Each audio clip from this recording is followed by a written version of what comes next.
Magandang gabi, pambungad sa ating newscast. Pasado na ngayong araw sa ikatlo at huling pagbasa sa Kongreso ang RBH7 o Charter Change sa Economic Provisions ng bansa. Kaya naman, sinabayan ito ng mga progresibong grupo ng isang kilos protesta bilang pagkontra sa naturang panukalang batas na anilay magpapahirap raw sa manggagawang Pilipino. May balitang A to Z si Kim Salinas.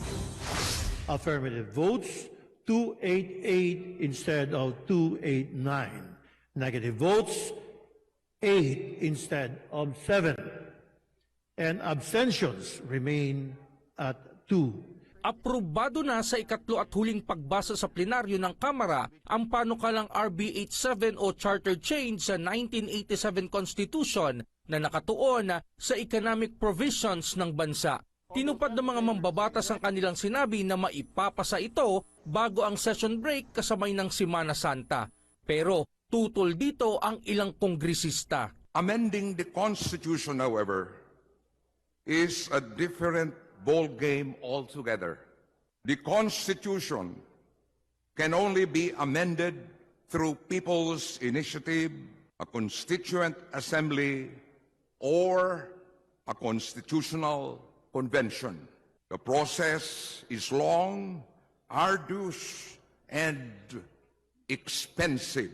Unconstitutional ang ginagawa ng Kongreso ngayon sa proseso ng pag-aamyenda ng konstitusyon.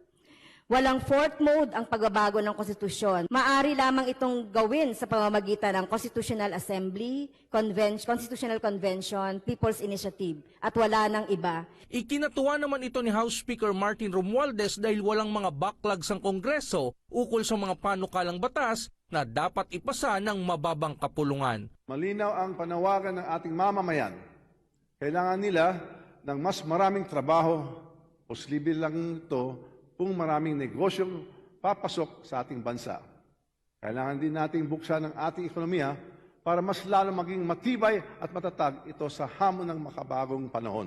Pabor din ng ilang mambabatas na idirekta na sa COMELEC ang panukalang batas na RB87. Imbis na sa Senado, base na rin sa pahayag ni House Majority Leader Manix Dalipe noong Lunes. Tinawag pa ito ni House Deputy Speaker J.J. Suarez na very advanced state of amending the Constitution dahil sa agarang aksyon na ipinakita ng mga mambabatas ng mababang kapulungan. Advanced because it is in the first time in our nation's history that the Senate is actually tackling constitutional amendments with RBH6 at tayo with RBH7. We are open to any options and we are trying to explore these options legally within the framework of the Constitution. Sa kabila nito, nagsagawa naman ng kilos protesta ang ilang maralita at manggagawa sa labas ng Kongreso para tutulan ito. Tinitindigan namin sa pagpapasa ng economic charter change, masihirap ang buhay ng mga manggagawa, ng mga maralita, masaatras ang mga serbisyo publiko sa ating bayan. Walaan nilang kasiguraduhan ang pangako ng mga mambabatas na gaganda ang ekonomiya ng bansa sa pamamagitan ng pagpasok ng dayuhang kapital sa forma ng foreign direct investment. Meron nga tayong Create Law, meron tayong Public Services Act, meron tayong Ease of Doing Business Law. Ang tanong, umunlad ba ang kabuhayan ng mga manggagawa? Kumanda ba ang sitwasyon ng mga maralita? Gihit pa ng grupo, imbis na pagtuunan ng pansin ng RB87 ay mag-focus na lamang sila sa mga nakatenggang panukalang batas sa Kongreso. Isa na rito ang pagpapataas sa National Legislated Wage Increase para sa mga Pilipino. Para sa Balitang A to Z, Kim Salinas.